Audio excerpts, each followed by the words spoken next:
الستاير والمفروشات هما اللمسة اللي بتحول أي بيت لمكان دافي وراقي، بس لو اخترتي غلط ممكن يبوظوا شكل المكان كله. فتعالي أقولك على 5 حاجات لازم تركزي فيها قبل ما تشتريهم. أول حاجة، اختاري الألوان حسب الإضاءة ومساحة الغرفة. لو الغرفة صغيرة أو الإضاءة فيها ضعيفة خليكي في الألوان الفاتحة عشان تدي إحساس بالوسع والنور. إنما في الغرف الكبيرة تقدري تستخدمي ألوان غامقة ودافية عشان تدي دفء وفخامة. تاني حاجة، الخامات المناسبة للمكان.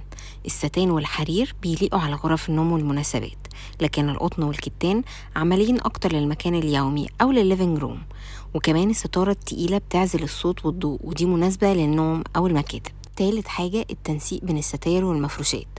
حاولي يكون في تناسق من لون ونقشة الستارة ولون المفارش والسجاد، حتى لو مش نفس الشكل لكن يكون في انسجام يريح العين. رابع وأهم نقطة لينا كستات، الاهتمام بسهولة التنظيف. مهم جدا تختاري خامات سهل تتغسل وما تتبهدلش بسرعة، خاصة لو في أطفال أو حيوانات أليفة في البيت. وفي فيديو كمان ممكن أعمله لكم بخصوص اختيار السجاد والمفروشات للي لسه بيتجوز أو للي عندهم أطفال وحابين ان هم يجددوا. خامس حاجة ومش هي الأخيرة، الستاير بتكمل ديكور المكان مش بتغطيه. اختاري تصميم وموديل بيليق على نوع الديكور، سواء مودرن أو كلاسيك أو بوهيمي. الستارة مش بس حاجة عملية، دي ديكور بيغير شكل المكان. المهم لو عجبكم الفيديو ما تنسوش لايك وشير وسبسكرايب.